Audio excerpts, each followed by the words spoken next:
Namaskar to all of you. Again, I am coming back to my channel, Asit Government Rule Guru. Let's compete. Today, I will discuss winner MCQ 7, CCS Live Rules 1972. In this part, I will discuss 10 MCQs and very concisely, I will explain real and study leave, work related illness and injury leave, and study leave. Both are important part of the leave rules. So my friends, please subscribe my channel, share my channel and like my channel so that you can get notification for my upcoming videos. Definitely this part would be interesting one. So with patience you go through the video, you can get complete information about study leave and work related illness and injury leave, and also you must know the pattern of question, what type of pattern of question nowadays is coming. Okay, now I am going to start winner MCQ 7. You see question number 1, it is the question related to real work related illness and injury leave beyond hospitalization. तो मैं थोड़ा रील के ऊपर बता देता हूँ. Work related illness and injury leave basically जो गवर्नमेंट सर्वेंट ऑफिशियल वर्क में जब इंजुरी होता है, सपोज कोई मशीन के साथ काम कर रहा है और वहां पर सपोज कुछ इंजुरी होता है, तब इस केस में रियल जो work related illness and injury leave का बेनिफिट वो रेस्पेक्टिव एम्प्लॉय को मिलता है. ठीक है, तो बेसिकली ऑफिशियल वर्क में ओके जब ऑफिशियल वर्क में द रेस्पेक्टिव एम्प्लॉय इन्वॉल्व होता है और वहां पर इंजुरी होता है, कुछ ऐसे एग्रावेटेड कंडीशन की एक्सासर्बेटेड कंडीशन होता है and just he is getting injury in official work, at that time reel is used. Okay, and he would be eligible for it means benefit through work related illness and injury leave. तो beyond hospitalization, first question, release govern by. तो hospitalization time में full leave salary मिलेगा. जितना दिन the respective employ hospital में उसका treatment होगा उसको फुल लीव सैलरी मिलेगा. और इमीडिएटली आफ्टर हॉस्पिटलाइजेशन, जब हॉस्पिटल से उसको रिलीव कर दिया जाएगा, then immediately after hospitalization 6 months तक उसको फुल लीव सैलरी मिलेगा. Then after 6 months again for next 12 months उसको half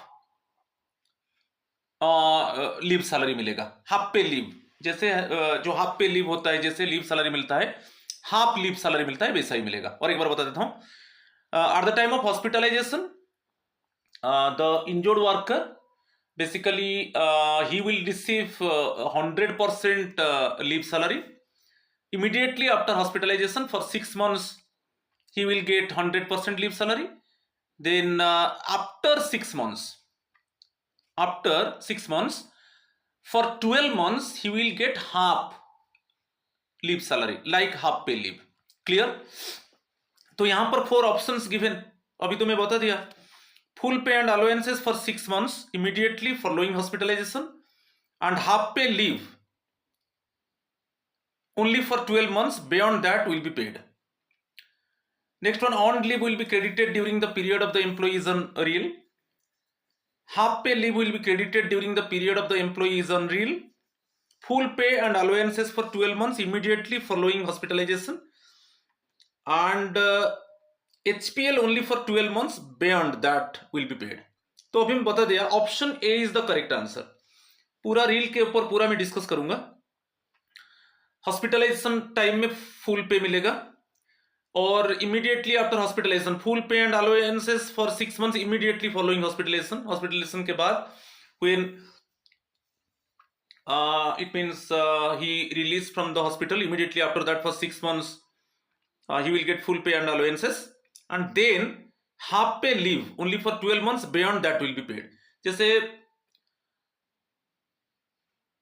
HPL only for 12 months, beyond that will be paid. जैसे हाफ पे लीव में जो हाफ लीव सैलरी मिलता है वैसे ही उसको पेमेंट किया जाएगा. तो option A is the correct answer. Right. Question number 2, incorrect answer को हमको डिटेक्ट करना है. ठीक है, 3 statements given. real work related illness and injury leave to a government servant, whether permanent or temporary, who suffers illness or injury that is attributable to or aggravated in the performance of her or his official duties. ये correct है. जब official eight the time of official duties, if the government servant getting any type of injury, then in that case actually he or she will get benefit through real. Right, ये sentence पूरा absolutely correct है. Next, 75% pay and allowances shall be granted to all employees during the entire period of hospitalisation on account of रिल.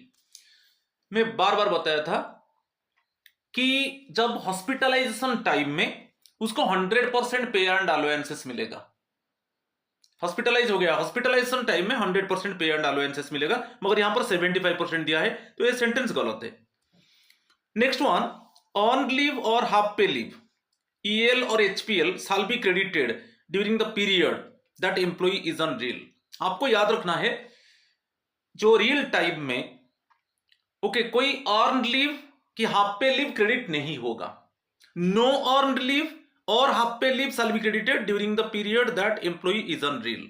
तो ये भी गलत है, क्योंकि यहां पर दे दिया कि earn leave EL HPL credit होगा.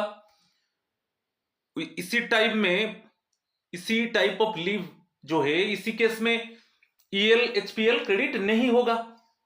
ठीक है, तो यहां पर इनकरेक्ट स्टेटमेंट दिया है, आपको मिल गया 2 and 3. तो option B is the correct answer. Right. Question number 3, related to the real beyond hospitalization, real shall be governed as beyond hospitalization, a government servant full pay and allowances for 6 months immediately following hospitalization, half pay for 12 months beyond the said period of 6 months. तो ये दोनों correct है. Immediately after, जब hospitalisation से release हो जाता है तब उसको 6 months full pay and allowances मिलता है. देखिए, ये तो करेक्ट है. यहां पर 3 ऑप्शन, जब हॉस्पिटलाइजेशन टाइम में full pay and allowances, next just immediately after hospitalization, suppose after hospitalisation for 6 months, again full pay and allowances. Next 12 months, ठीक है, उसको क्या मिलेगा ना, हाफ पे मिलेगा. जैसे हाफ पे लीव में लीव सैलरी का आधा मिलता है, वैसे मिलेगा. ओके, जैसे एचपीएल में मिलता है हाफ लीव सैलरी, वैसे ही मिलेगा. तो ये है, तो दोनों स्टेटमेंट करेक्ट है. आप देख लीजिए, दोनों स्टेटमेंट करेक्ट है. A government servant other than a military officer, full pay and allowances for the 6 months immediately following hospitalization, correct है. Half pay for 12 months beyond the said period of 6 months, तो 6 months के बाद next 12 months उसको half पे मिलेगा, ये भी correct है. तो यहां पर करेक्ट पूछा है. ओके, तो both 1 and 2 are correct one. Question number 4, in case of रील for officers of central armed forces, यहां पर आ गया central armed forces, police forces, if suppose they get injury in official work, also they would be eligible for real work related illness and injury leave. तो इस case में क्या है, central armed police forces में क्या है, मैं थोड़ा आइडिया दे देता हूं. हॉस्पिटलाइजेशन टाइम में full pay and allowances, immediately after hospitalization for 6 months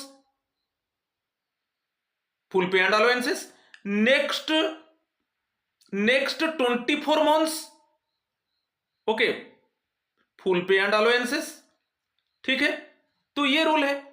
hospitalisation time full pay and allowances, immediately after hospitalization for 6 months full pay and allowances, then beyond 6 months next 24 months full pay and allowances.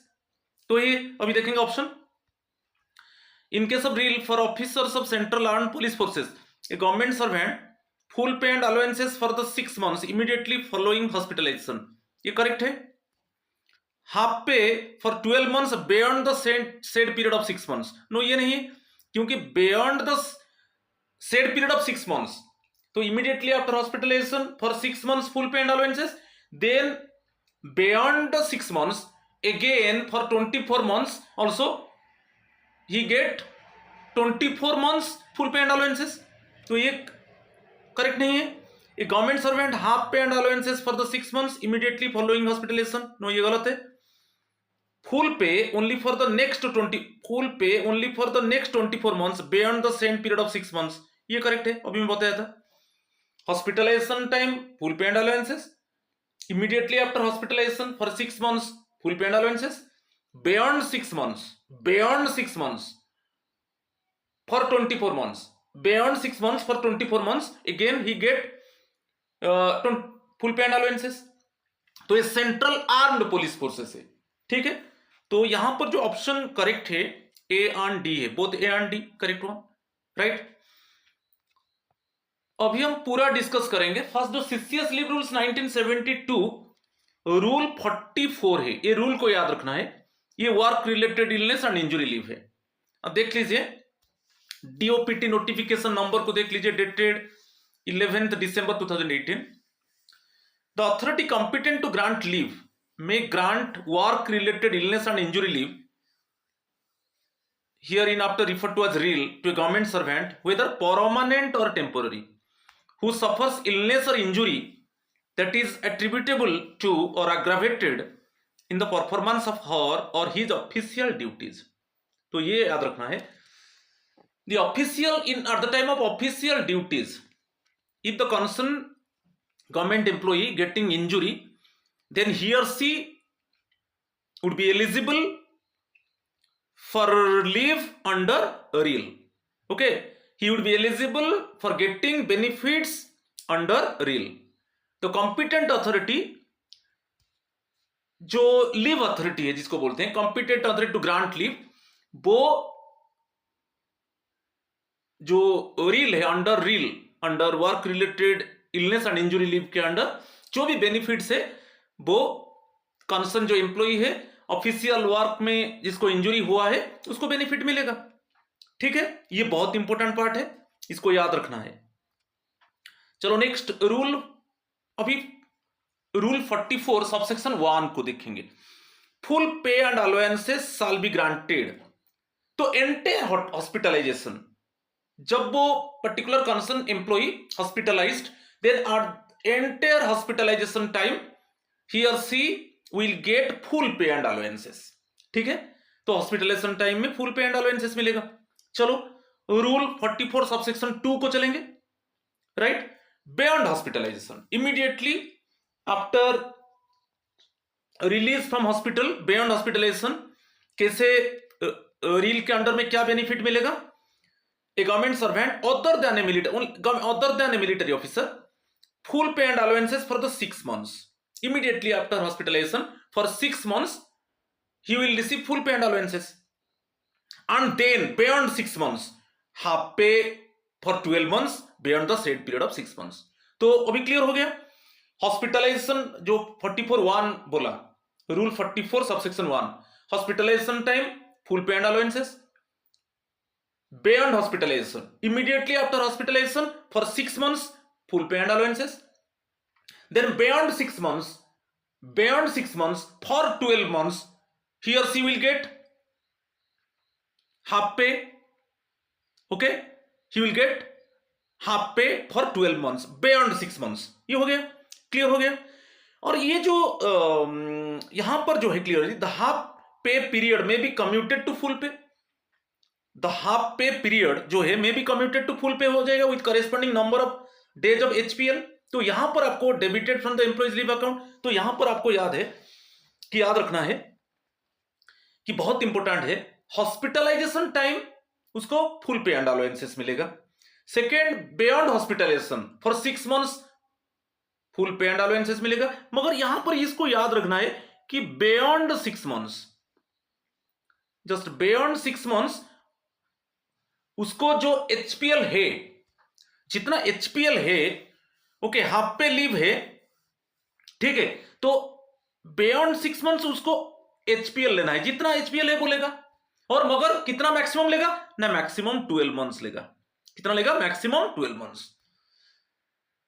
ठीक है, तो maximum जो HPL 12 months तक वो ले सकता है। और हाफ पे लीव में आप जानते हो हाफ लीव सैलरी मिलेगा, मगर मैक्सिमम कितना लेगा? वो जो एचपीएल लेगा मैक्सिमम 12 मंथ्स लेगा, और उसका जो खाते में जो लीव अकाउंट से वो डेबिट होगा। तो ये बहुत इंपॉर्टेंट पार्ट है, 44(2) जो है बहुत इंपॉर्टेंट है। तो आपको याद रखना है, हॉस्पिटलाइजेशन टाइम में full pay and allowances, immediately after hospitalisation for 6 months full pay and allowances मिलेगा, मगर बियॉन्ड 6 मंथ्स उसको एचपीएल लेना है।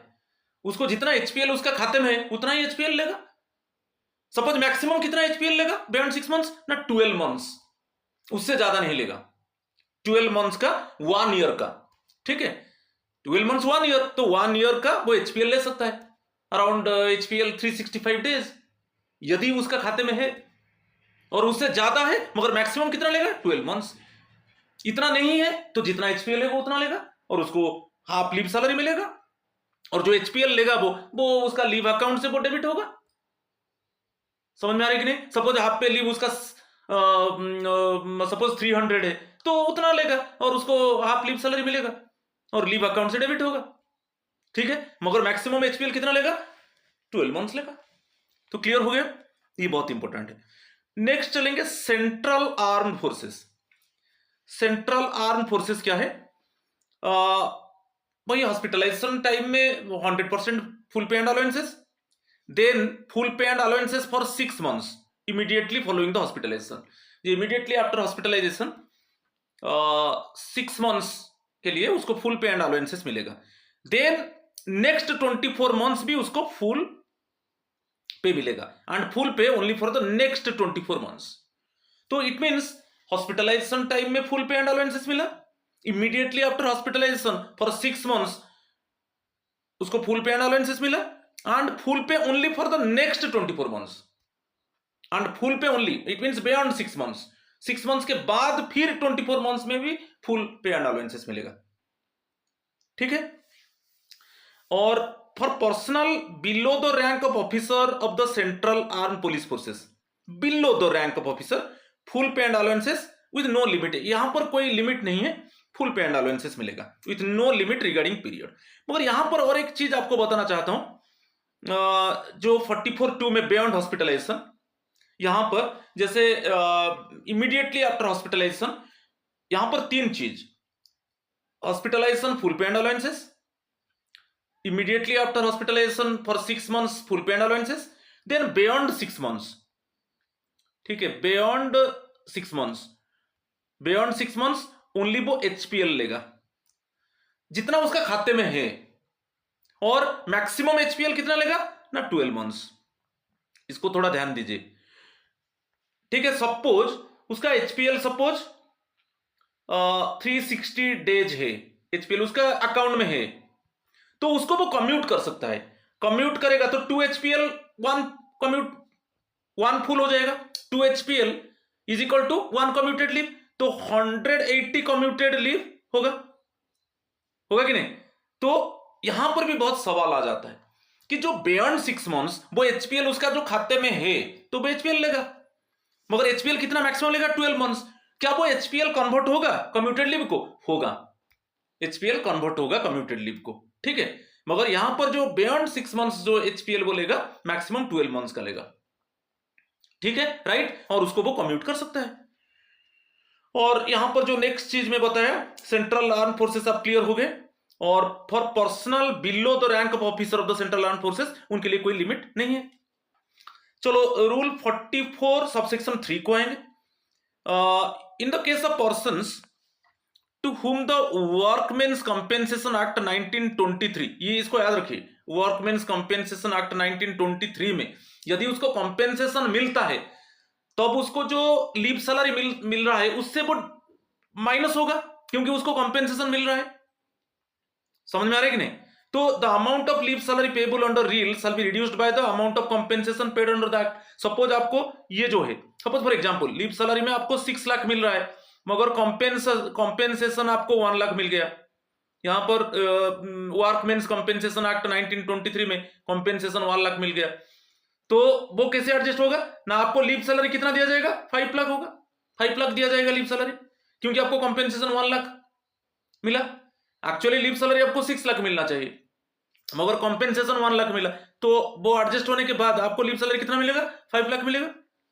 ठीक है, मगर ये एक बहुत इंपॉर्टेंट है, रूल 44 सबसेक्शन 4 में ये जो जो work related illness and injury leave के टाइप में कोई ईएल की एचपीएल क्रेडिट नहीं होगा। नो अर्न लीव और half pay leave shall be credited during the period that employee is on leave, इसको याद रखना है। तो ये आपका क्लियर हो गया, कोई earn leave half pay leave credit नहीं होगा। ठीक है, चलो क्वेश्चन नंबर 5 को चलेंगे। स्टडी लीव के ऊपर आ गया। Study leave is not granted to an official due to retire within. एक मजा बात है, जब आप स्टडी लीव ले रहे हो, स्टडी लीव आपका लेने के बाद आप जब ज्वाइन कर रहे हो, जब आप ड्यूटी ज्वाइन कर रहे हो, तो आपको 3 इयर्स काम करना है कंपलसरी। समझ में आ रहा है? तो after completion of study leave, क्योंकि एंटायर सर्विस में 24 मंथ्स का स्टडी लीव मिलता है और वन टाइम में हम 12 मंथ्स स्टडी लीव ले सकते हैं। आगे में पूरा डिस्कस करेंगे स्टडी लीव के ऊपर। तो स्टडी लीव के बाद ये आपको एक बॉन्ड देना है कि स्टडी लीव के बाद आप जब ज्वाइन कर रहे हो तो आपको कंपलसरी 3 इयर्स आपको काम करना है, और यदि आप हेल्थ ऑफिसर्स हो आपको मिनिमम 5 इयर्स काम करना है। तो ये है कि जब आप स्टडी लीव खत्म हो गया, आप अभी आकर ज्वाइन कर लिए, ओके, मगर ज्वाइन करने के बाद विद इन 3 इयर्स आपका रिटायरमेंट है, तो वहां पर आपको स्टडी लीव नहीं दिया जाएगा। समझ में आ रहा है कि नहीं? तो आपको 3 इयर्स तो कंपलसरी काम करना है after completion of study leave. When you join the job then compulsorily mandatorily you must do the job for 3 years. उसके अंदर आप रिजाइन कर देते हो कि सर्विस क्विट करते हो, तो आपको स्टडी लीव टाइम में जो भी सैलरी के जो भी बेनिफिट्स मिला था वो आपको आपसे रिकवरी किया जाएगा। ठीक है, तो वही है। तो मजा बात है, जैसे सपोज मैं यहां पर लिख देता हूं आफ्टर एक्सपायरी, इसको after expiry of study leave, after expiry of study leave, okay, जो एग्जाम्पल मेरा है, आप जॉब ज्वाइन कर लिया, okay, join the job, study leave खत्म हो गया, स्टडी लीव एक्सपायरी हो गया, आप जॉब ज्वाइन किए, आपको कंपलसरी 3 इयर्स काम करना है, मगर आपका 2 इयर्स के बाद है सुपरएनुएशन है, रिटायरमेंट है। क्या इस केस में जब कैलकुलेशन होगा क्या आपको स्टडी लीव दिया जाएगा? यहां पर स्टडी लीव आपको नहीं दिया जाएगा, क्योंकि कैलकुलेशन ऐसे हो गया कि आपका स्टडी लीव खत्म होने के बाद आप जब जॉब ज्वाइन कर रहे हो तब आपको 3 इयर्स काम करना है, मगर 3 इयर्स आपका जॉब नहीं है, लेस देन 3 इयर्स है, ओके, आपका रिटायरमेंट है। ठीक है, तो इस केस में स्टडी लीव आपको ग्रांट नहीं होगा। तो वही, study leave is not granted to an official due to retire within 3 years of return from study leave. तो स्टडी लीव आने के बाद आपको कंपलसरी 3 इयर्स काम करना है। यदि स्टडी लीव से आप रिटर्न आ गए मगर आपका it means less than 3 years है रिटायरमेंट के लिए, तो वहां पर आपको पहले से जो कैलकुलेशन जब होगा तो आपको स्टडी लीव नहीं मिलेगा। ठीक है, तो option C is the correct answer. ये बहुत इंपॉर्टेंट है, आगे में पूरा स्टडी लीव के ऊपर हम डिस्कस करेंगे। चलो question number 6, the maximum amount of study leave which may be granted to a government. यहां पर दीजिए करेक्ट वन, करेक्ट स्टेटमेंट देखेंगे, 3 statements given, okay. The maximum amount of study leave which may be granted to a government servant other than central health service officer shall be. Central health officers को छोड़ दो, normally मैं आपको बार बार बता रहा हूं कि स्टडी लीव क्या है, one time, ordinary 12 months at any one time, ये करेक्ट है। आप डिफरेंट स्पेल्स में ले सकते हो स्टडी लीव, मगर वन टाइम में आप 12 मंथ्स ले सकते हो, वन टाइम में 12 मंथ्स ले सकते हो। ड्यूरिंग एंटायर सर्विस 24 मंथ्स, ये भी करेक्ट है। एंटायर सर्विस में 24 मंथ्स स्टडी लीव मिलेगा और वन टाइम में 12 मंथ्स। स्टडी लीव भी कंबाइन होता है, सपोज आपका कोई लीव ड्यू है, जैसे ईएल है कि एचपीएल है, स्टडी लीव कंबाइन होगा, कोई प्रॉब्लम नहीं।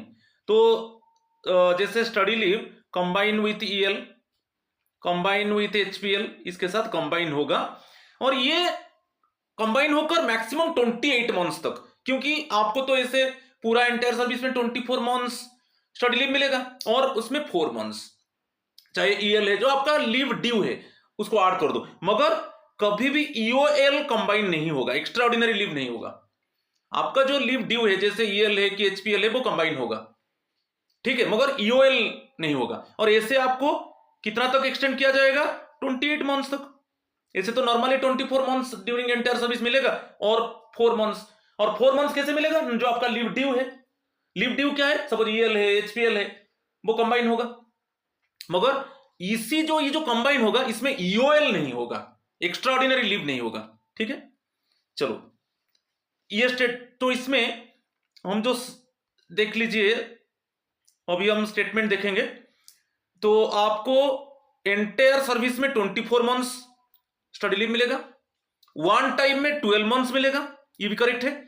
Study leave may be combined with any other leave due, but maximum period of continuous absence including vacation if any but excluding extraordinary leave should not exceed 28 months।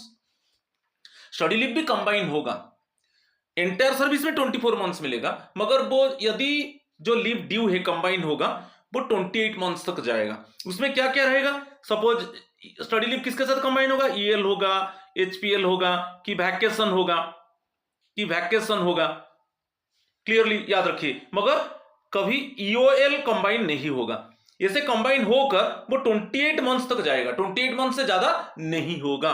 तो ये तीनों statement correct है। अभी आगे में हम discuss करेंगे पूरा स्टडी लीव के, तीनों स्टेटमेंट करेक्ट है, तो option D is the correct answer, right. Question number 7, what is the minimum qualification of service to get study leave? Study leave के लिए मिनिमम क्वालिफिकेशन 5 ईयर्स, आपका प्रोबेशन इंक्लूड होकर, जब आपका सर्विस 5 ईयर्स के बाद आप स्टडी लीव के लिए अप्लाई कर सकते हो। कि स्टडी लीव तो ऐसे पब्लिक इंटरेस्ट में मिलता है, जो आपका गवर्नमेंट ड्यूटी है उसी रिलेटेड में, सपोज पब्लिक इंटरेस्ट में जरूरत है कि आपको स्टडी करना है, तो उसी केस में स्टडी लीव मिलेगा। आगे में हम पूरा डिस्कस करेंगे। तो minimum qualification of service actually 5 years, और उसमें आप बोलते हैं कि प्रोबेशन 2 ईयर्स जो है वो कि आपका जो डिपार्टमेंट का है, नॉर्मल तो 2 ईयर्स होता है प्रोबेशन, इसमें इंक्लूड है, तो इट मींस आप 5 ईयर्स जब करने के बाद ही आपको स्टडी लीव मिलेगा। तो option A is the correct answer. Question number 8, if an official is recalled to duty before expiry of his leave, आप लीव लेकर गए मगर लीव एक्सपायरी नहीं हुआ है, आपको रिकॉल कर दिया गया, क्या जो आप ये कैसे ट्रीट होगा? ऑन ड्यूटी ट्रीट होगा। सपोज आप 50 डेज लीव लिए थे, सपोज जैसे मैं बता रहा हूं, सपोज आप 50 ईएल लिए थे मगर अभी ओनली 20 ईएल खत्म हुआ है और आपको रिकॉल कर दिया गया, पूरा तो लीव एक्सपायरी नहीं हुआ है, और 20 ईएल आप लिया है और आपको रिकॉल कर दिया गया। तो रिकॉल करने के बाद आप जब आकर ज्वाइन करते हो तो वो ऑन ड्यूटी हो जाएगा ना, ऑन ड्यूटी हो जाएगा, ठीक है। तो option B is the correct answer. Question number 9, combination of study leave with earned leave shall not generally involve a total absence of more than. अभी मैं बताया था स्टडी लीव प्लस जो कंबाइंड कॉम्बिनेशन है, कॉम्बिनेशन ऑफ लीव्स, ओके, ये कितना होगा? 28 months होगा, नॉट एक्सीड 28 मंथ्स। तो कॉम्बिनेशन क्या होगा? सपोज स्टडी लीव, ये जो स्टडी लीव है ये तो बेसिकली एंटायर सर्विस में 24 मंथ्स है। कॉम्बिनेशन क्या होगा? जैसे ईएल होगा, कि एचपीएल होगा, कि वैकेशन भी इंक्लूड होगा, ये सब मिलाकर कितना तक जाएगा? 24 मंथ तक। मगर इसमें मैं बार बार बता रहा हूं, एक्स्ट्रा ऑर्डिनरी लीव कंबाइन नहीं होगा, एक्स्ट्रा ऑर्डिनरी लीव नहीं लेंगे। जो लीव ड्यू है, EL, earn leave, half pay leave की वैकेशन उसमें आ जाता है, वो भी कंबाइन होगा। ऐसे कंबाइन होकर 28 मंथ्स तक जाएगा, ठीक है। तो option C is the correct answer. Question number 10, what is the maximum amount of study leave which can be availed by a government servant other than CHS, central health officers in the entire service? entire service में 24 months मिलेगा, और जो CHS officer से वो post graduation के लिए उनको भेजा जाएगा, जो हेल्थ ऑफिसर से उनको कितना मिलेगा 36 मंथ्स एंटायर सर्विस में। तो नॉर्मल गवर्नमेंट सर्वेंट को एंटायर सर्विस में 24 मंथ्स मिलेगा, मगर CHS ऑफिसर जो सेंट्रल हेल्थ सर्विस ऑफिसर से उनको एंटायर सर्विस में 36 मंथ्स मिलेगा। ठीक है, चलो अभी पूरा स्टडी लीव के ऊपर डिस्कस करेंगे। फर्स्ट वन है rule 50 conditions for grant of study leave. आपको एक one question is raised, actually one question is raised, suppose any employee can get study leave, no any option is there, सभी को study leave नहीं मिलेगा। किस condition में study leave मिलेगा अभी हम डिस्कस करेंगे। तो फर्स्ट आप देख लीजिए जो कंडीशंस है, ये कंडीशंस आता है रूल 50। जब स्टडी लीव का कंडीशंस फॉर ग्रांट आएगा वो रूल 50 है, बहुत इंपॉर्टेंट, रूल के ऊपर क्वेश्चन आ रहा है। तो रूल 50 सबसेक्शन 1 को देखेंगे। Study leave may be granted to a government servant with due regard to the exigencies of public service to enable him to undergo in or out of India a special course of study consisting of higher studies or specialized training in a professional or a technical subject having a direct and close connection with the sphere of his duty। जो underline कर दिया आप देख लीजिए। Public service, बहुत exigencies of public service के लिए बहुत जरूरी है, चाहे इंडिया में हो कि अब्रोड आप चले जाओ। But special course of study, कुछ ऐसा साइंटिफिक स्टडी, कुछ टेक्निकल स्टडी, कुछ professional study, those type of study basically useful for public service, useful for duty. ठीक है, चाहे टेक्निकल सब्जेक्ट्स के ऊपर हो, चाहे प्रोफेशनल सब्जेक्ट्स के ऊपर हो, चाहे कोई साइंटिफिक सब्जेक्ट के ऊपर हो। ठीक है, चाहे यहां पर बहुत इंपॉर्टेंट है specialized training also. Higher studies, ये देखिए हायर स्टडीज और स्पेशलाइज्ड ट्रेनिंग, हायर स्टडीज और specialized training related to technical subject, related to scientific subject, related to professional subject, so that the concerned government servant can handle the public service effectively and efficiently। और जो ये study, जो ये higher study की ये जो specialised training है उसका क्लोज कनेक्शन रहेगा sphere of the duty, sphere of the duty. Last one you see, it is very important one. तो सबको नहीं मिलेगा। एक है पब्लिक एक्सीजेंसी, क्योंकि पब्लिक इंटरेस्ट में आपका जो पब्लिक सर्विस है उसके लिए जरूरत है higher study, professional study, scientific study. Only study के बाद छोड़ दो, ट्रेनिंग भी आएगा, any professional training, any technical training, any scientific training, तो बहुत आएगा।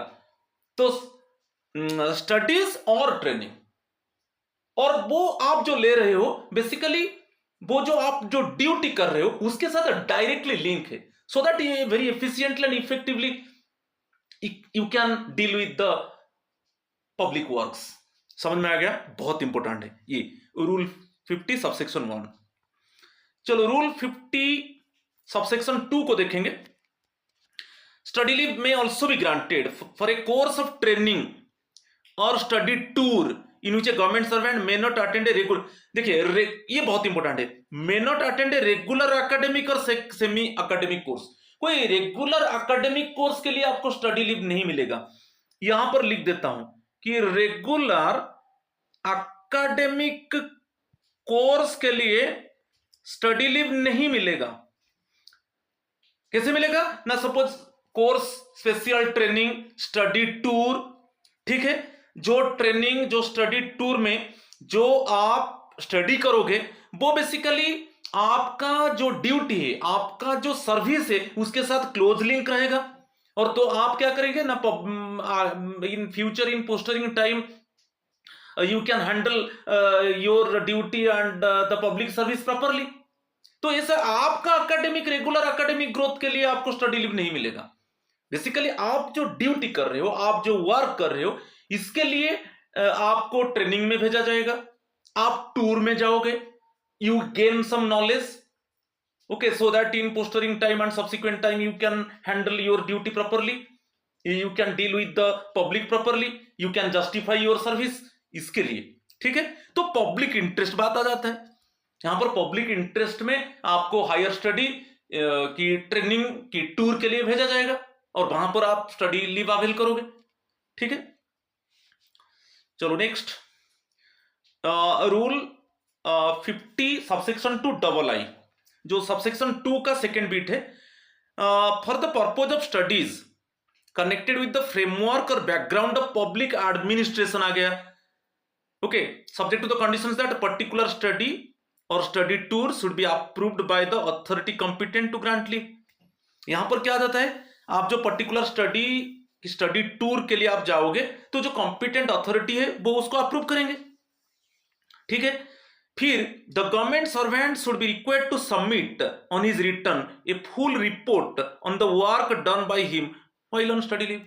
तो यहां पर पब्लिक एडमिनिस्ट्रेशन रिलेटेड में सपोज आप पब्लिक कोई हायर स्टडी और स्टडी टूर में आपको भेजा गया और वहां पर आपको लीव जो लीव अथॉरिटी है वो उसको अप्रूव किया कि ये स्टडी टूर में सपोज कंसर्न गवर्नमेंट सर्वेंट को भेजा जाएगा कि हायर स्टडी के लिए भेजा जाएगा, so that in subsequent time he can handle his duty properly, so that he can render it means valuable service to the public.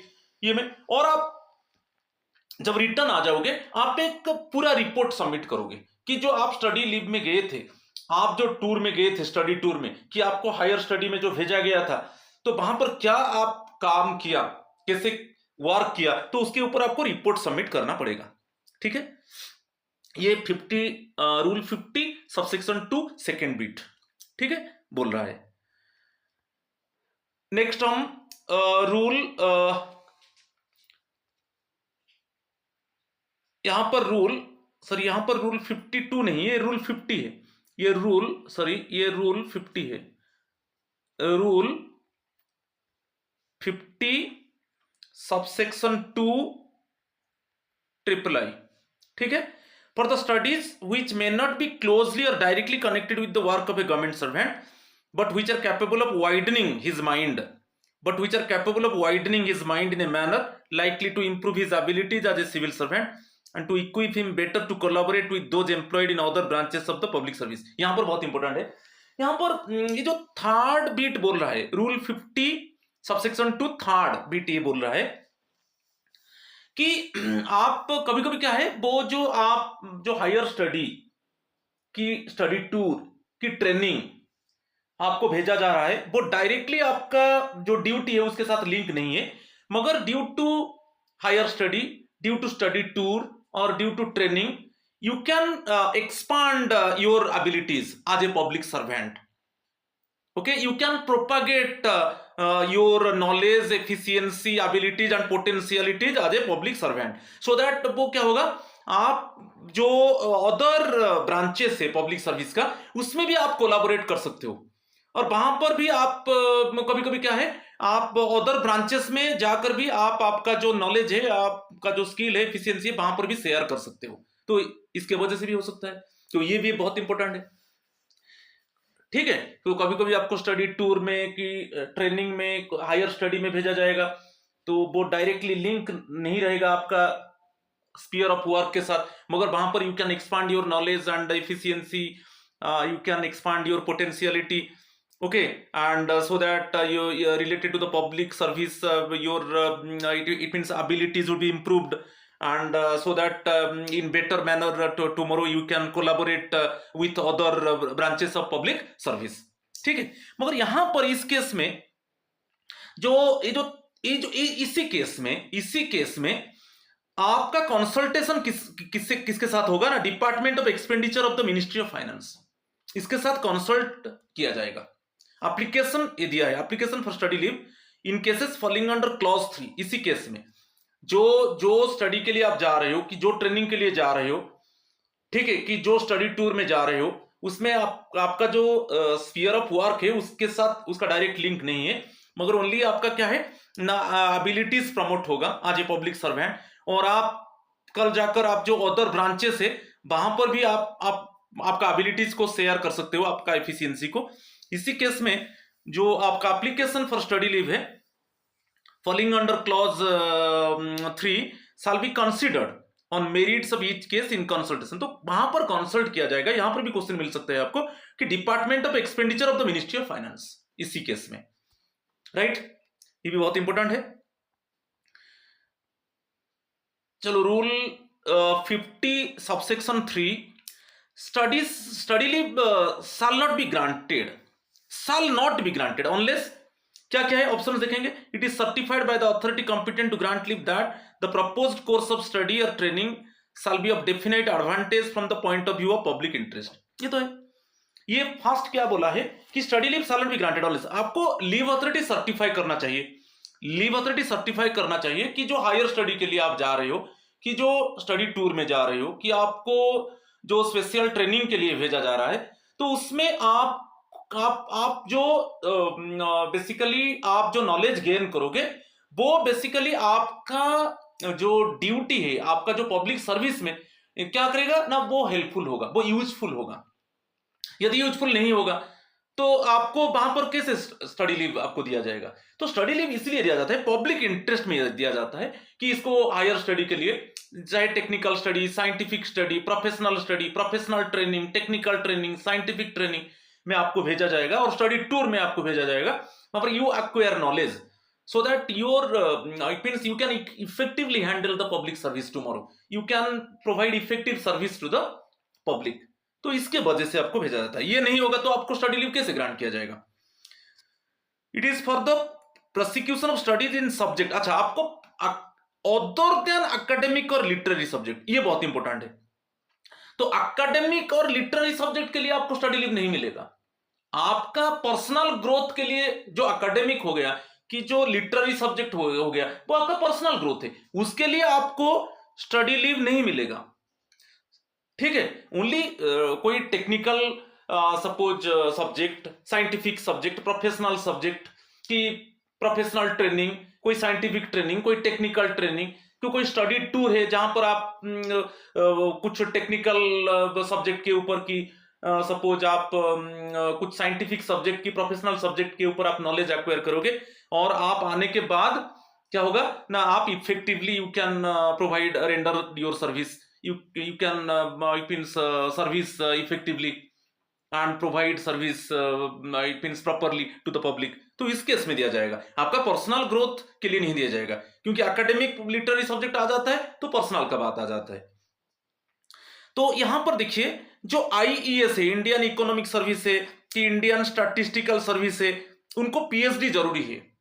Okay, PhD के लिए रिसर्च उनके लिए बहुत जरूरी है, तो उनको स्टडी लीव मिलेगा। Officer of the Indian Economic Service or Indian Statistical Service may be granted study leave, okay, for prosecuting a course of study for obtaining PhD on a research thesis। ठीक है, और rule 50 subsection 4 को आ जाएंगे, study leave out of India shall not be granted for the prosecution of studies in subjects for which adequate facilities exist in India। अच्छा, और एक मजा बात है, जब जो आउट ऑफ इंडिया, जब अब्रोड को आप भेजा जाएगा, यदि जो बेसिकली जिस स्टडी के लिए आपको भेजा जाएगा वो इंडिया में अवेलेबल है, तो आपको फॉरेन को क्यों भेजा जाएगा? Okay, suppose any type of study, scientific study की, टेक्निकल स्टडी की, professional study, it is not available in India, it is not existing in India, कि any type of special training it is not actually available in India, then you can go for abroad, वहां पर आपको study leave दिया जाएगा और आप abroad जाओगे। और कोई ऐसा स्कीम्स है under any other schemes administered by the department of economic affairs of the ministry of finance or by the ministry of education, उनका कुछ स्कीम्स है, ठीक है, अंडर एनी द स्कीम्स, वो स्कीम्स है ऑलरेडी यहाँ पर, department of economic affairs of the ministry of finance or ministry of education, उनका स्कीम्स है यहाँ पर, तो आपको फिर फॉरेन क्यों भेजा जाएगा? तो आपको यहां पर याद रखना है कि आप आउट ऑफ इंडिया जब जाओगे, जो टाइप इट मींस यहां पर इंडिया में वो एग्जिस्ट नहीं है, that type of study, that type of training in India, actually there is no existence of this type of training and study in India, तब आपको भेजा जाएगा। ठीक है, फॉरेन को, राइट। और rule 54 subsection 5, who has satisfactorily completed period of probation and has rendered not less than 5 years, ये बता दिया कि आपको मिनिमम 5 years सर्विस करना है, 5 years के बाद पब्लिक इंटरेस्ट में आपको हायर स्टडी के लिए कि यानी स्पेशल ट्रेनिंग के लिए आपको स्टडी लीव दिया जाएगा, मगर मिनिमम सर्विस कितना करना है? मिनिमम 5 years आपको जॉब के बाद, और इसमें प्रोबेशन इंक्लूड है, ठीक है, राइट।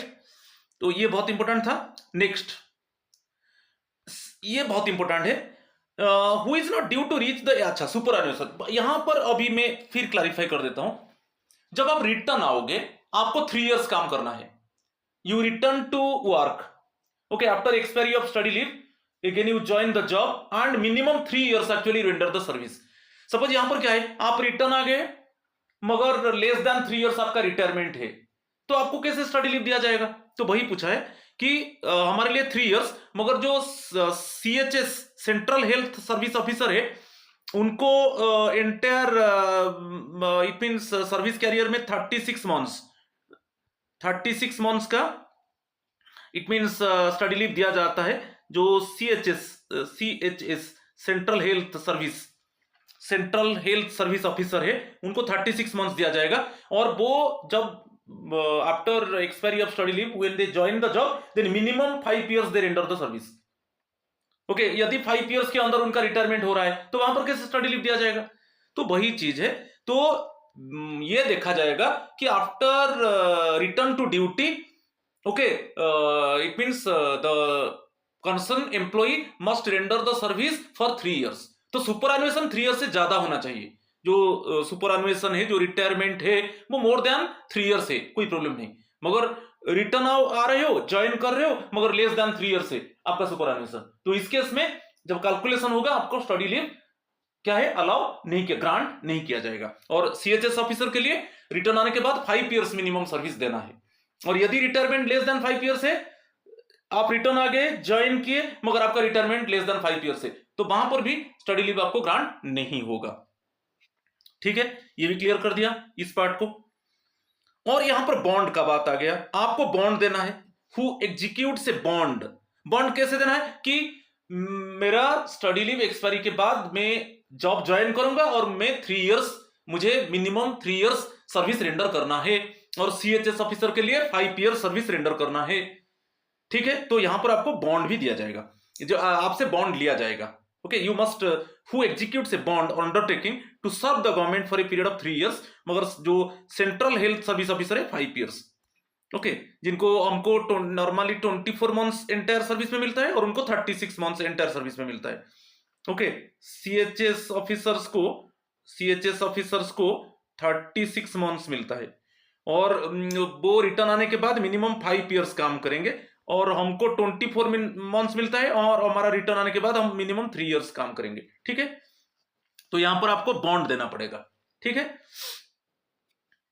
और rule 50 subsection 6, study leave shall not be granted to a government servant with such frequency as to remove him from, suppose study leave किसको नहीं दिया जाएगा? सपोज आपको रेगुलर वर्क के लिए एक बेसिकली कॉन्टैक्ट है, आपका रेगुलर वर्क से आपको रिमूव कर दिया जाएगा, और कोई कैडर डिफिकल्टीज है owing due to his absence on leave, आप तो स्टडी लीव में एब्सेंस रहोगे, तो इसमें कैडर डिफिकल्टीज आएगा, आपका एब्सेंस है, ओके, स्टडी लीव में आप एब्सेंट रहोगे तो इसमें कैडर डिफिकल्टीज आएगा, अदरवाइज आपका जो रेगुलर वर्क कॉन्टैक्ट है उससे आपको रिमूव कर दिया जाएगा, तो इस केस में आपको स्टडी लीव ग्रांट नहीं किया जाएगा, ओके। ये दिया है, study leave shall not be granted to government servant with such frequency as to remove him from contact with his regular work or to cause cadre difficulties owing to his absence on leave. तो आप जो regular work, यहां पर जो regular work कर रहे हो, जो एक कॉन्टैक्ट है उससे आपको रिमूव किया जा सकता है, तो इसके लिए स्टडी लीव आपको नहीं दिया जाएगा। और क्या है ना, यदि आपको स्टडी लीव दिया जाएगा, आप एब्सेंट हो जाते हो, तो वहां पर कैडर डिफिकल्टीज आ जाता है, तो इस केस में भी आपको स्टडी लीव ग्रांट नहीं होगा, ठीक है। अभी चलेंगे maximum amount of study leave के ऊपर जाएंगे, ये भी बहुत इंपॉर्टेंट पार्ट है। Rule 51, maximum amount of study leave. तो मैक्सिमम अमाउंट जो है स्टडी लीव, देखिए अदर देन CHS ऑफिसर्स को बाद में हम देखेंगे, ordinarily 12 months at any one time, एक वन टाइम में 12 मंथ्स, वन टाइम जो आप ले सकते हो 12 मंथ्स ले सकते हो, उससे ज्यादा नहीं, ठीक है, समझ में आ गया। और उसमें जो एंटायर सर्विस में 24 months, okay, during his entire service 24 months in all, inclusive of similar kind of leave for study or training granted under any other rules, तो 24 मंथ्स मिलेगा एंटायर सर्विस में। तो यहां पर दो चीज आपको बहुत याद रखना है, जो रूल रूल 51 सबसेक्शन 1 बोल रहा है कि वन टाइम 12 मंथ्स और entire service 24 months. Entire service में कितना मिलेगा? 24 मंथ्स मिलेगा। क्लियर? अच्छा, देन रूल 51 सबसेक्शन 2 को चलेंगे। यहां पर सेंट्रल हेल्थ ऑफिसर से आ जाएंगे। जो CHS ऑफिसर से उनको एंटायर सर्विस में 36 मंथ्स मिलेगा। Okay, for post graduate qualification subject to the condition that, subject condition क्या होगा ना, वो रिटर्न आएंगे। ओके, उनका पोस्ट ग्रेजुएशन के लिए क्वालिफिकेशन के लिए उनको 36 मंथ्स उनको स्टडी लीव मिलेगा, और रिटर्न आने के बाद मिनिमम वो कितना ईयर काम करेंगे? मिनिमम 5 ईयर्स उनको सर्विस देना है। इसके लिए वो उनको बॉन्ड देना पड़ेगा। जैसे हमारा जनरल के लिए हमको बॉन्ड देना पड़ेगा कि हम रिटर्न आने के बाद 3 ईयर्स काम करेंगे मिनिमम। ठीक है, क्लियर? वही चीज दिया है रूल 51(2) में CHS ऑफिसर्स के लिए। राइट, चलो एप्लीकेशंस के ऊपर चलेंगे। Rule 52 applications for study leave. Right, rule 52 subsection 1 देखेंगे। Every application for study leave shall be submitted through proper channel. Every application for study leave shall be submitted through proper channel to the authority competent to grant leave. एक proper channel में जाना चाहिए, तो वो proper channel में जाकर जो competent leave authority है उनके पास पहुंचना चाहिए एप्लीकेशन। प्रॉपर चैनल में जाएगा, डायरेक्टली नहीं जाएगा, प्रॉपर चैनल में जाएगा लीव अथॉरिटी के पास। फर्स्ट पॉइंट हो गया। सेकंड पॉइंट क्या है? द कोर्सेस और courses of study contemplated bye the government servant and any examination which he proposes to undergo shall be clearly specified in such application। आप जब study leave के लिए जो एप्लीकेशन मूव होगा वो एप्लीकेशन में क्लियरली मेंशन होगा कि कौन सा कोर्स आप परस्यू करना चाहते हो, तो कौन सा ऐसा एग्जामिनेशन आप देना चाहते हो जिसमें क्या होगा ना, आपका जो पब्लिक सर्विस है आप इफेक्टिवली कि एफिशिएंटली कि with more skill you can render your service. तो आपको डिटेल्स वहां पर देना है, क्यों, कौन सा कोर्स के लिए आपको स्टडी लीव चाहिए, किस तरीके का प्रोफेशनल ट्रेनिंग चाहिए, किस तरीके का टेक्निकल ट्रेनिंग चाहिए, किस तरीके का साइंटिफिक ट्रेनिंग चाहिए, किस तरीके का साइंटिफिक स्टडी चाहिए, किस तरीके का टेक्निकल स्टडी चाहिए, जिसमें क्या होगा आप efficiently and effectively you can handle the public service. एक एप्लीकेशन में मेंशन होना चाहिए। अच्छा, उसका सबसेक्शन 2 क्या बोल रहा है? Rule 52 subsection 2, where it is not possible for the government servant to give full details in his application। यदि आप full details नहीं दे पाते हो, he is to make any change in the program which has been approved in India। अच्छा, तो यहां पर क्या है, आफ्टर लिविंग इंडिया, यहां पर देख लीजिए, he is to make any change in the program। आप ऑलरेडी अब्रोड में, सपोज आप अभी अप्रूव हो गया, आप अब्रोड में कोई स्टडी की कोई ट्रेनिंग आप लोगे, तो इसके लिए आपको स्टडी लीव मिलेगा। तो वहां पर कुछ चेंजेस आ जाता है प्रोग्राम में, which has been approved in India। Suppose India में अप्रूव हुआ था कि इसी तरीके का प्रोग्राम होगा अब्रोड में, मगर उसमें कुछ चेंजेस आ जाएगा। You just leave India and in abroad actually वो जो प्रोग्राम अप्रूव हुआ था इंडिया में उसमें कुछ चेंजेस आएगा, तो वहां पर आपको पर्टिकुलर सबमिट करना है किसको ना, हेड ऑफ द मिशन को।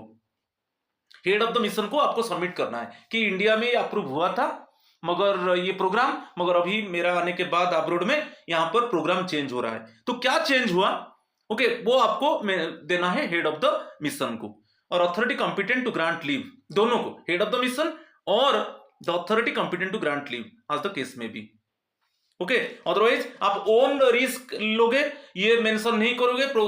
जो इंडिया में जो प्रोग्राम अप्रूव हुआ था, सपोज वो चेंज हो गया अब्रोड में और आप इट मीन्स उसको इन्फॉर्म नहीं किया, किसको ना, हेड ऑफ द मिशन को इंप्रूव किया ना, आपका जो कॉम्पिटेंट लीव अथॉरिटी है उनको आप इट मीन्स इंटीमेट किया, आप नहीं करोगे तो वहां पर आपको नुकसान हो सकता है। ठीक है, आपको जो बेनिफिट्स है उसमें आपको लॉस हो सकता है। तो इसलिए जो प्रोग्राम इंडिया में अप्रूव हुआ है, सपोज वो अब्रोड में आप जब स्टडी परस्यू करने के लिए जा रहे हो, वहां पर प्रोग्राम में कुछ चेंजेस आता है, तो immediately you must intimate to the head of the mission और intimate to the competent authority to grant leave.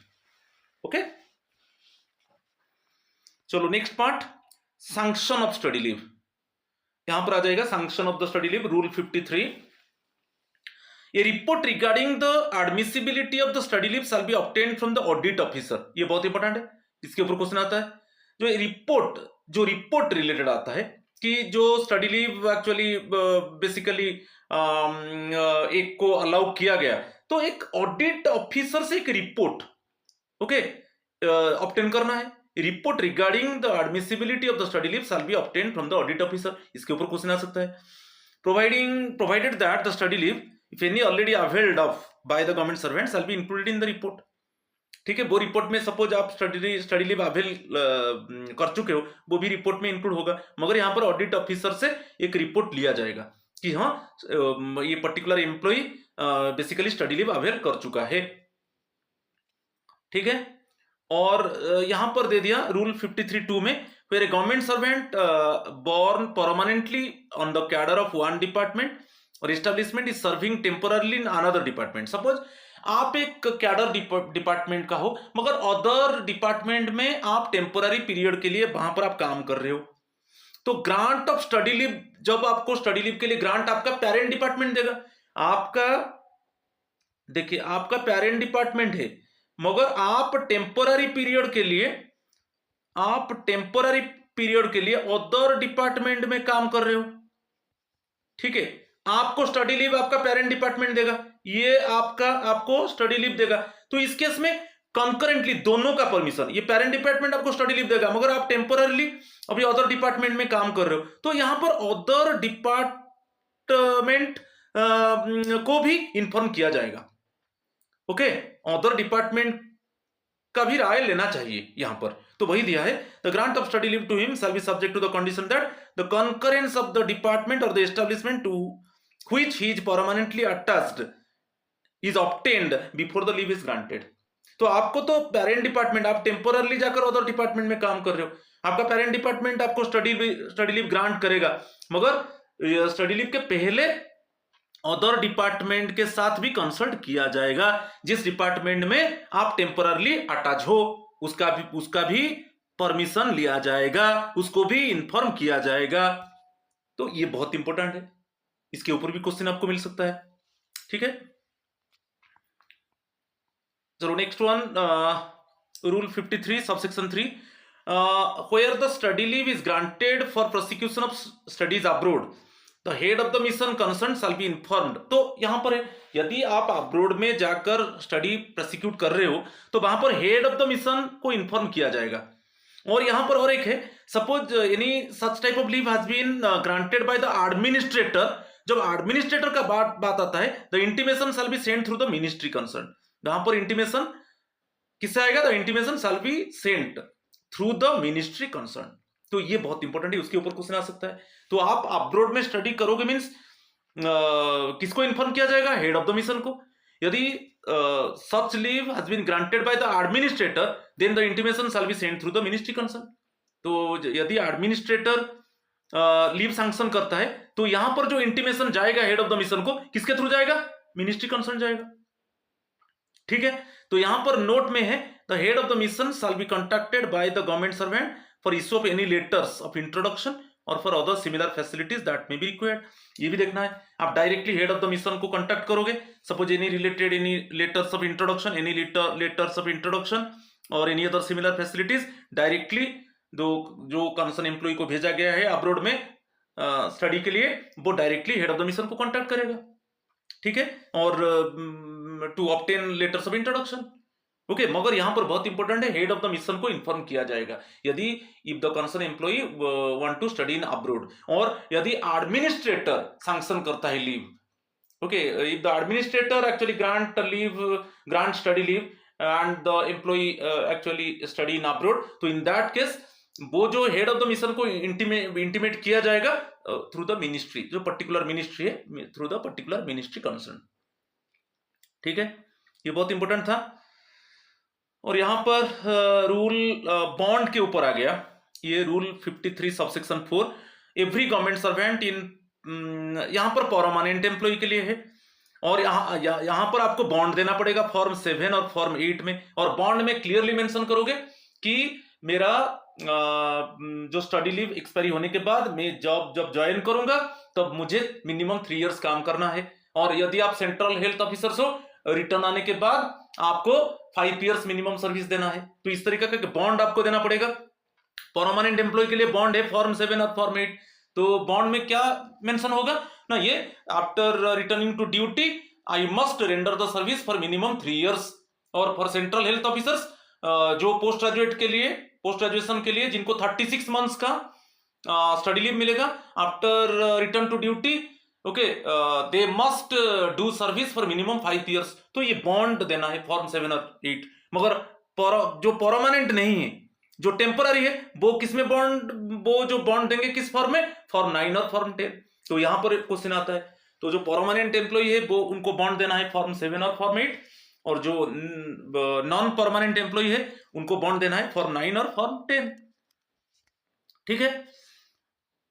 और यहां पर the authority competent to grant leave shall send to the, अच्छा, एक certificate, the authority competent to grant leave shall send to the audit officer certificate. जो leave authority है, यदि वो study leave sanction करता है तो एक सर्टिफिकेट वो ऑडिट ऑफिसर्स को देगा, तो एक सर्टिफिकेट वो ऑडिट ऑफिसर्स को देगा कि to the effect that government servant, कि कौन सा सर्टिफिकेट क्या रहेगा कि वो ऑडिट ऑफिसर को इन्फॉर्म करेगा कि already government servant bond execute कर चुका है, तो उसके ऊपर एक सर्टिफिकेट देगा कि वो बॉन्ड दे चुका है, उसको स्टडी लीव सैंक्शन हुआ है और वो बॉन्ड भी सबमिट किया है। और बॉन्ड में क्लियरली मेंशन किया है कि after returning to duty he must render service for minimum 3 years, कि for central health officers he must render duty for minimum 5 years।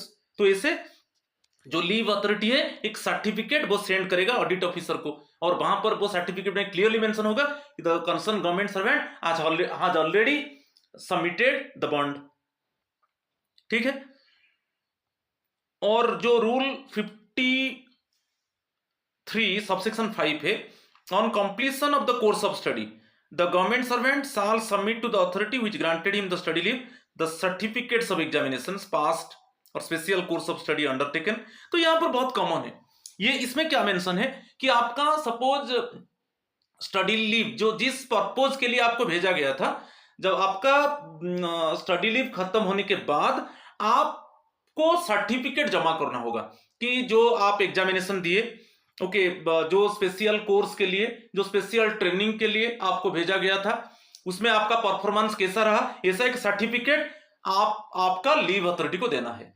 Okay, after completion of study the concern government servant must submit the certificates related to the examination, okay, examination passed और any special courses of study you must submit the certificate to the leave authority. ठीक है।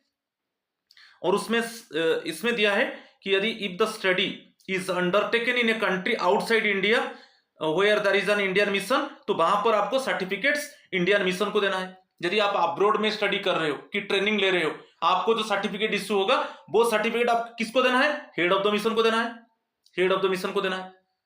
ठीक है।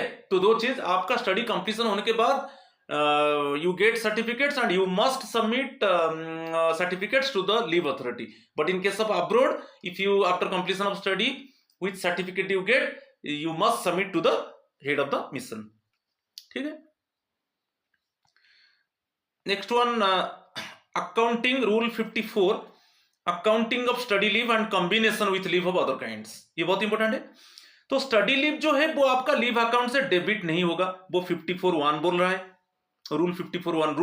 Rule को याद रखिए कि आपको जो स्टडी लीव मिलेगा जो एंटायर सर्विस में 24 months, तो वो आपका जो लीव अकाउंट से डेबिट नहीं होगा, shall not be debited. Clear. Next one है rule 54(2), the maximum period is 24 months in the entire service and may be granted at a stretch और इन ए डिफरेंट स्पेल्स। तो ये याद रखना है एंटायर सर्विस में, तो एंटायर सर्विस में आपको 24 months मिलेगा। ठीक है, 24 months, बट एट वन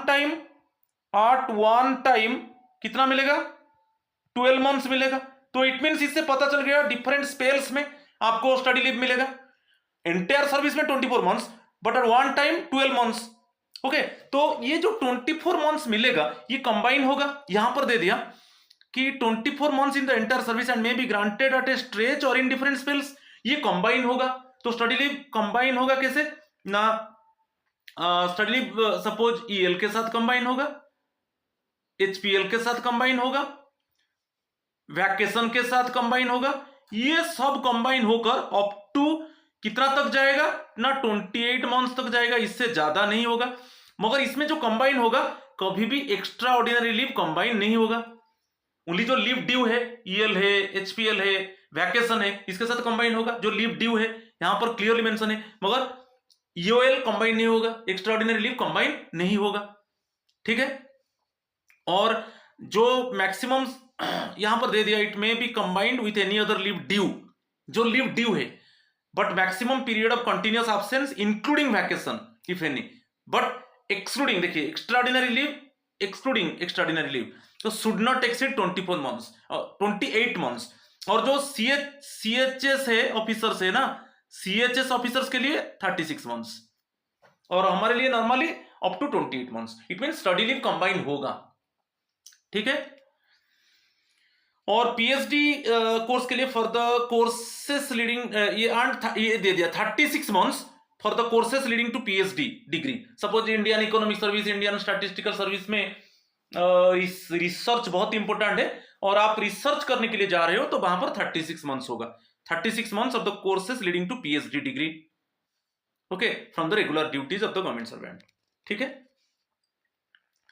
और रूल 54(3) में a government servant granted study leave in combination with any other kind of leave. तो यहां पर क्या है, सपोज आप स्टडी लीव लिया, okay, any other leave time में, सपोज लीव टाइम में आप कोई स्टडी सपोज आप कर रहे हो, तो लीव, कोई लीव टाइम में आप सपोज कोई स्टडी परस्यू कर रहे हो, तो वो स्टडी लीव में इंक्लूड नहीं होगा, वो स्टडी लीव में इंक्लूड नहीं होगा। सपोज कोई लीव है, सपोज आप वैकेशन डिपार्टमेंट में काम कर रहे हो, सपोज आप वैकेशन डिपार्टमेंट में काम कर रहे हो, और इसको थोड़ा आइडिया देता हूं। वैकेशन, आप जैसे एजुकेशन डिपार्टमेंट है, वैकेशन डिपार्टमेंट, आप 2 मंथ्स है वैकेशन, 2 मंथ्स वैकेशन, यहां पर आप कोई स्टडी किया, इसी टाइम में सपोज आप कुछ स्टडी किया, तो ये एक्चुअली वो स्टडी लीव में इंक्लूड नहीं होगा, क्योंकि स्टडी लीव कब मिलता है आपको पता चल चुका है। और आपका 2 मंथ्स जैसे वैकेशन है, आप वहां पर कोई स्टडी कर सकते हो आपका पर्सनल ग्रोथ के लिए, तो ये स्टडी लीव में इंक्लूड नहीं होगा। ठीक है, चलो next one, rule 55, regular of study leave extending beyond course of study. ये दे दिया, when the course of study falls short of study leave granted to a government servant, he shall resume duty on the conclusion of the course of study unless the previous sanction of the authority competent to grant leave has been obtained to treat the period of shortfall as ordinary leave। तो ये बहुत important है। जैसे shortfall हो गया, जैसे suppose आपको entire service में 24 मंथ स्टडी लीव मिलेगा, मगर ये शॉर्टफॉल हुआ, ये सफिशिएंट नहीं हुआ, और आपको 15 डेज चाहिए, तो जैसे आपका ये 24 मंथ्स खत्म होगा, इसके साथ कंबाइन भी हो सकता है, जैसे ईएल ड्यू है, एचपीएल ड्यू है, कि वैकेशन है, इसके साथ कंबाइन हो सकता है। तो कंबाइन होकर कितना होगा ना, 28 मंथ्स होगा, मगर ये शॉर्टफॉल हुआ, सपोज और 15 डेज आपको चाहिए, तो इमीडिएटली 24 मंथ्स है एंटायर सर्विस में, प्लस आप कंबाइन कर दिया जो लीव ड्यू है, तो ये मैक्सिमम 28 मंथ्स तक, मगर ये सफिशिएंट नहीं हुआ, तो इमीडिएटली आकर आपको ज्वाइन करना है, और कुछ रास्ता नहीं है जब तक आपको ये 15 डेज सपोज सैंक्शन नहीं हुआ है। 15 डेज कैसे सैंक्शन होगा ना, जो आपका रेगुलर लीव है, ऑर्डिनरी लीव है, इससे इसको एडजस्ट किया जाएगा, और आपका जो शॉर्टफॉल है वो कंप्लीट होगा। नहीं तो आपका रूल है एंटायर सर्विस में 24 मंथ्स, कंबाइन करके 28 मंथ्स है, वैकेशन भी कंबाइन होगा। ये जो लीव ड्यू है, चाहे आपका खाते में ईएल है, एचपीएल है, और कोई वैकेशन भी आ जाता है, इसे मिलाकर 24, ये तो 28 मंथ्स को एक्सीड नहीं करेगा। ठीक है, मगर ये शॉर्टफॉल हुआ, ये सफिशिएंट नहीं है, और 15 दिन चाहिए, तो मगर ये होने के बाद आपको ज्वाइन करना ही करना है, आपको ज्वाइन करना है। और जब तक आपको जो शॉर्टफॉल सपोज मेरा एग्जांपल में शॉर्टफॉल अभी 15 डेज हो रहा है, तो जब तक आपको ये 15 डेज का ऑर्डिनरी लीव सैंक्शन नहीं होगा, तब तक आपको एज यूजुअल आकर सर्विस ज्वाइन करना है। ठीक है, ये भी बहुत इंपॉर्टेंट है। लीव सैलरी एज यूजुअल मिलेगा। लीव सैलरी में जो during study leave outside India में जब आप लीव जा रहे हो, जस्ट बिफोर लीव आपका जो बेसिक पे था, और जो डीए था, और आपको एचआरए, ये सब मिलेगा।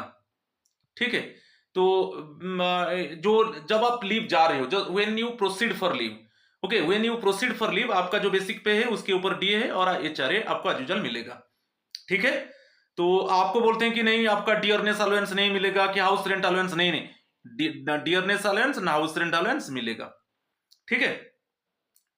और इंडिया में वही है, इंडिया में सपोज आप स्टडी लीव में जा रहे हो तो वही जब just for proceeding of study leave जो आपका बेसिक पे है और उसके ऊपर डीए और आपको एचआरए मिलेगा, हाउस रेंट अलाउंस, ठीक है, कोई कंफ्यूजन नहीं है।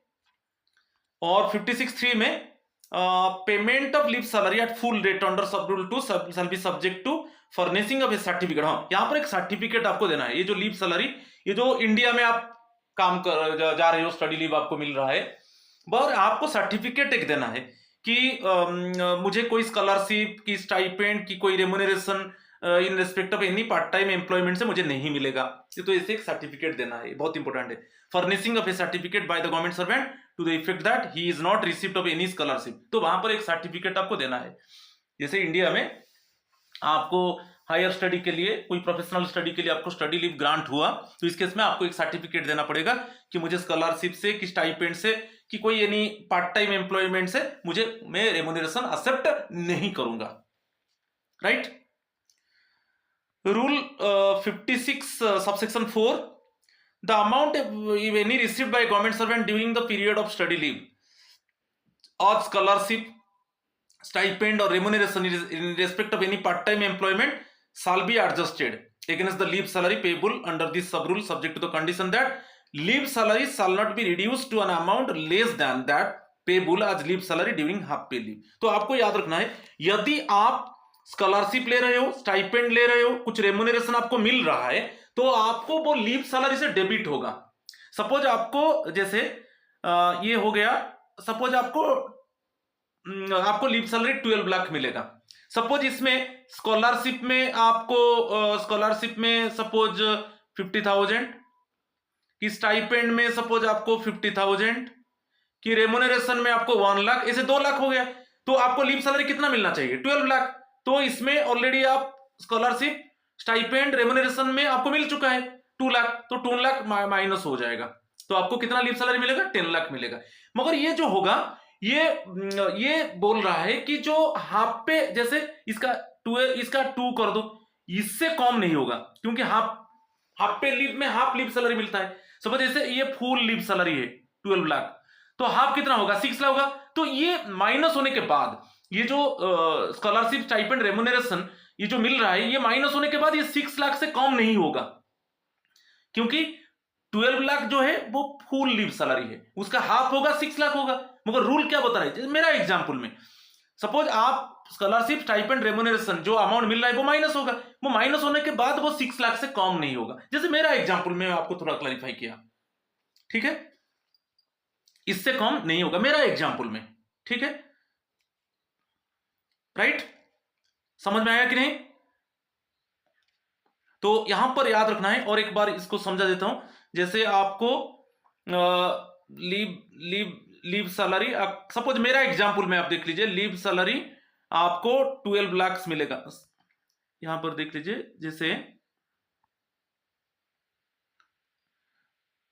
जैसे लीव सैलरी, फुल जो लीव सैलरी आपको 12 लाख मिलेगा, ठीक है। मगर जैसे स्कॉलरशिप में सपोज 3 लाख मिला, स्टाइपेंड में 2 लाख मिला, रेम्यूनरेशन में सपोज 2 लाख मिला, तो यहां पर इससे माइनस होगा, क्योंकि स्कॉलरशिप, स्टाइपेंड, रेम्यूनरेशन में आपको 7 लाख मिल गया, ये टोटल 7 लाख हो गया, तो ये 7 लाख माइनस होगा। 7 लाख होने से 5 लाख हो रहा है ना। मगर रूल क्या बता रहा है? जो लीव सैलरी है उसको हाफ कर दो, हाफ होने से 6 लाख, इससे कभी कम नहीं होगा, ये माइनस होने के बाद इससे कम नहीं होगा। मगर ये इसमें कम हो गया ना, 5 लाख हो गया, इससे कम नहीं होना चाहिए। तो वो बता रहा है कि जो स्टाइपेंड, रेम्यूनरेशन, स्कॉलरशिप में जो अमाउंट मिल रहा है वो आपका जो लीव सैलरी आपको मिलना चाहिए उससे माइनस होगा। मगर माइनस होने के बाद जो अमाउंट होगा, ओके, वो जैसे हाफ पे लीव में, सपोज हाफ पे लीव के हिसाब से हम देखेंगे, हाफ लीव सैलरी कितना हो रहा है? 6 लाख, इससे कम नहीं होना चाहिए। समझ में आ रहा है कि नहीं? तो ये थोड़ा आपको ध्यान देना चाहिए। अलाउंसेस क्या क्या मिलेगा? तो एचआरए के ऊपर फर्स्ट 180 डेज आपको स्टडी लीव में एचआरए मिलेगा, गवर्नमेंट सर्वेंट को एज यूजुअल मिलेगा। जिस फ्रॉम होयर ही प्रोसीड, तो जो हेडक्वार्टर में आप थे, आपका जो हेडक्वार्टर था, ठीक है। अभी जैसे जैसे मेरा हेडक्वार्टर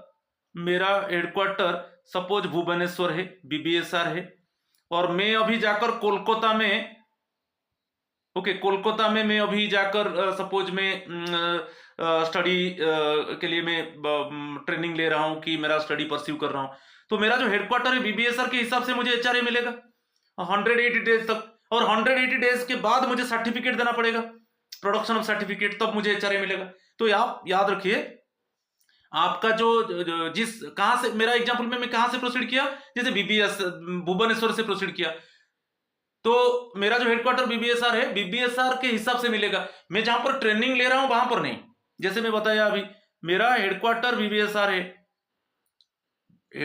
बीबीएसआर है, मगर मैं ट्रेनिंग ले रहा हूं कोलकाता में, ये मेरा ट्रेनिंग सेंटर है, तो इसके हिसाब से मुझे एचआरए मिलेगा कितना, फास्ट 180 डेज, कोई सर्टिफिकेट देना नहीं पड़ेगा फास्ट, मगर उसके बाद मुझे सर्टिफिकेट देना पड़ेगा एचआरए लेने के लिए, ठीक है। एक्सेप्ट हाउस रेंट अलाउंस के बाद आपको डियरनेस अलाउंस मिलेगा, अदर कोई अलाउंस नहीं मिलेगा, ओके।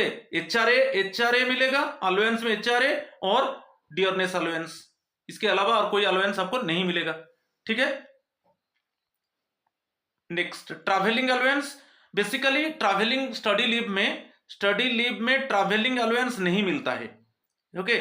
साल नॉट भी, देखिए साल नॉट भी ऑर्डिनरली भी पेड ट्रैवलिंग अलाउंस, मगर यदि ऑनरेबल प्रेसिडेंट चाहेंगे तो उनका परमिशन से आपको ट्रैवलिंग अलाउंस मिल सकता है, मगर बेसिकली स्टडी लीव में ट्रैवलिंग अलाउंस, ओके, जो टीए है ट्रैवलिंग अलाउंस नहीं मिलेगा, ठीक है, ऑर्डिनरीली, मगर ऑनरेबल प्रेसिडेंट चाहेंगे तो उनका परमिशन से मिल सकता है। चलो ठीक है। नेक्स्ट, कॉस्ट ऑफ फीस खुद को देना है, यहां पर याद रखना है, जो आपका स्टडी फी है, जो स्टडी फी है आप खुद को देना है, ओके, सेल्फ यू पे, मगर some cases actually exceptional cases क्या है, एक्सेप्शनल केसेस यदि ऑनरेबल प्रेसिडेंट चाहेंगे तो आपको फी, ऑनरेबल प्रेसिडेंट चाहेंगे तो आपको फी, जो स्टडी जो आप कर रहे हो उसमें जो कॉस्ट आएगा वो पेमेंट किया जा सकता है, मगर ऑर्डिनरली आप खुद ही पे करोगे, ठीक है, वही दिया है और कोई नहीं, ठीक है। और यहां पर मजा बात है, यहां पर एक है, यहां पर प्रेसिडेंट में सैंक्शन, मगर अदरवाइज आपका जो फी है आपको खुद को पे करना है, मगर कभी कभी क्या है, ऑनरेबल प्रेसिडेंट परमिशन देते हैं और उसमें आपका जो स्टडी फी है वो आपका डिपार्टमेंट बियर करेगा, मगर यदि आप स्कॉलरशिप की स्टाइपेंड ये सब ले रहे हो, कभी भी आपको आपका जो स्टडी फी है पेमेंट नहीं किया जाएगा। यदि आपको स्कॉलरशिप मिल रहा है, स्टाइपेंड मिल रहा है, तो इस केस में आपका स्टडी फी आपका डिपार्टमेंट पे नहीं करेगा, और नॉर्मली मैं वही बोलता हूं कि आपको आपका स्टडी फी आपको ही देना है, मगर यदि ऑनरेबल प्रेसिडेंट चाहेंगे उनका परमिशन से आपको आपका फी आपका डिपार्टमेंट बियर करेगा, ठीक है। और अदर केस में यदि आप स्कॉलरशिप, स्टाइपेंड, कुछ रेम्युनरेशन ले रहे हो, तो इस केस में कदापि आपको स्टडी फी आपको नहीं दिया जाएगा, ठीक है। चलो नेक्स्ट वन, रेजिग्नेशन और रिटायरमेंट। ये है, यदि आपको बार बार बताया गया कि मिनिमम 3 इयर्स आपको काम करना है, ओके, रिटर्न आने के बाद मिनिमम 3 इयर्स काम करना है, और जो सेंट्रल हेल्थ सर्विस ऑफिसर है उनको मिनिमम कितना 5 इयर्स काम करना है।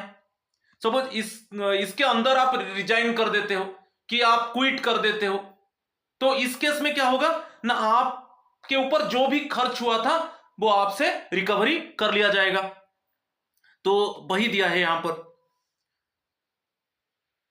ओके, आपको रिफंड करना पड़ेगा, ये दे दिया, the actual amount of leave, salary, cost of fee, travelling and other expenses यानी जो भी गवर्नमेंट ऑफ इंडिया इनकर किया है वो आपसे रिफंड कर दिया जाएगा। तो कंपल्सरी आप बॉन्ड भी दे चुके हो, जो परमानेंट एम्प्लॉय है 7 और 8 फॉर्म में बॉन्ड दिए हैं, और जो नॉन परमानेंट एम्प्लॉय है वो 8 और 9 फॉर्म में क्या सबमिट किए हैं, बॉन्ड सबमिट किए हैं, और बॉन्ड में क्लियरली आप मेंशन किया है कि after returning to duty I render service for minimum 3 years, और CHS officer, central health service officer से उनको मिनिमम 5 years सर्विस देना है।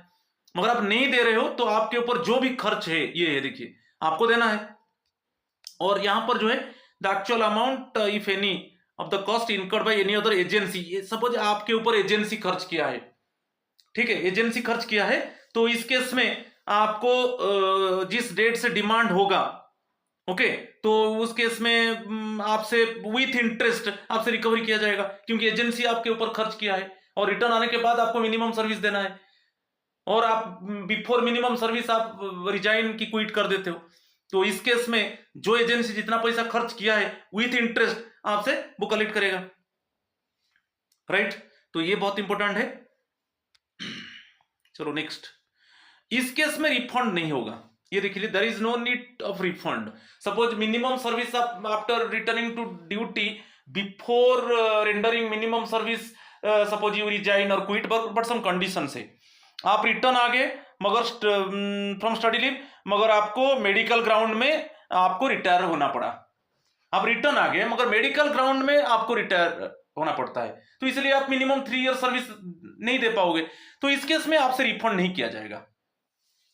और एक है to a government servant who after return to duty from study leave is deputed to serve in any statutory और autonomous body, आपको कोई ऑटोनोमस बॉडी में कि स्टैट्यूटरी बॉडी में कोई इंस्टीट्यूशन में आपको ऑब्जर्व कर दिया गया, और उसके बाद पूरा माने टेम्पररी पीरियड के लिए, मगर उसके बाद आप परमानेंटली ऑब्जर्व हो गए उसमें और आप आपका रिटायरमेंट हो जाता है, तो इस केस में रिफंड नहीं होगा।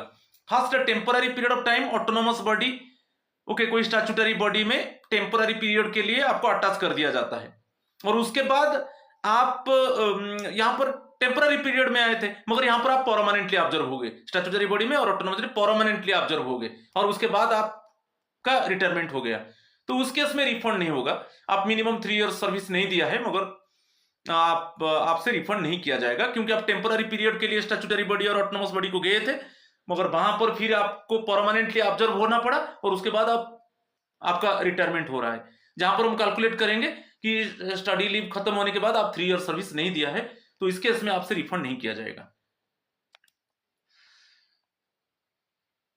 और यहां पर है ये जो रूल है, सपोज जैसे आप कभी कभी क्या है स्टडी लीव लिया है, सपोज आप जो स्टडी के लिए आप गए थे उसको कंप्लीट नहीं कर पाया, जो स्टडी लीव के लिए गए थे आप कंप्लीट नहीं कर पाया, तो स्टडी लीव को वहां पर कन्वर्ट कर दिया जाएगा, जो रेगुलर लीव में जो लीव ड्यू है उसमें रेगुलर लीव में कन्वर्ट कर दिया जाएगा। सपोज फॉर एग्जांपल आप स्टडी लीव सपोज 24 months लिए थे मगर आप स्टडी कंप्लीट नहीं कर पाया, ओके, जो स्टडी आप कंप्लीट नहीं कर पाया, आप फेल हो गए इसमें, तो सपोज आपका लीव ड्यू है, सपोज आपका लीव ड्यू है 20 months, तो कोई प्रॉब्लम नहीं, स्टडी लीव को कन्वर्ट कर दिया जाएगा नॉर्मल लीव में 20 months, मगर और जो बाकी 4 months रहा, क्योंकि आप स्टडी लीव कितना लिया है 24 months, आप जो स्टडी के लिए गए थे उसको कंप्लीट नहीं कर पाए, मैं इसलिए क्रॉस लगा दिया, और आपका लीव ड्यू क्या है 20 months, तो उसमें एडजस्ट किया जाएगा 20 months, और 4 months क्या होगा ना एक्स्ट्रा ऑर्डिनरी लीव हो जाएगा, और उसके हिसाब से आपका जो लीव सैलरी आपको दिया गया है उसके हिसाब से एडजस्ट हो जाएगा, ओके, क्योंकि एक्स्ट्रा ऑर्डिनरी लीव में आपको सैलरी नहीं मिलता है, लीव सैलरी, तो वो आपसे रिकवरी कर लिया जाएगा, ठीक है। इसे आप एडजस्टमेंट आप देख लीजिए, ठीक है, ठीक है। तो चलो next, not with standing anything content in this rule the president में, तो इस केस में ऑनरेबल प्रेसिडेंट चाहेंगे तो जो रिफंड का बात आता है, यदि ऑनरेबल प्रेसिडेंट चाहेंगे तो उसको रेमिशन कर सकते हैं, ऑनरेबल प्रेसिडेंट चाहेंगे तो आपसे रिफंड नहीं किया जाएगा कि रिकवरी नहीं किया जाएगा। तो ये उतना पोर्शन था स्टडी लीव के ऊपर, और रील के ऊपर भी अच्छे से डिस्कस किया, work related illness and injury leave. So my friends, please subscribe my channel and share my channel, like my channel so that you can get notification for my upcoming videos। आज इतना ही है, thank you.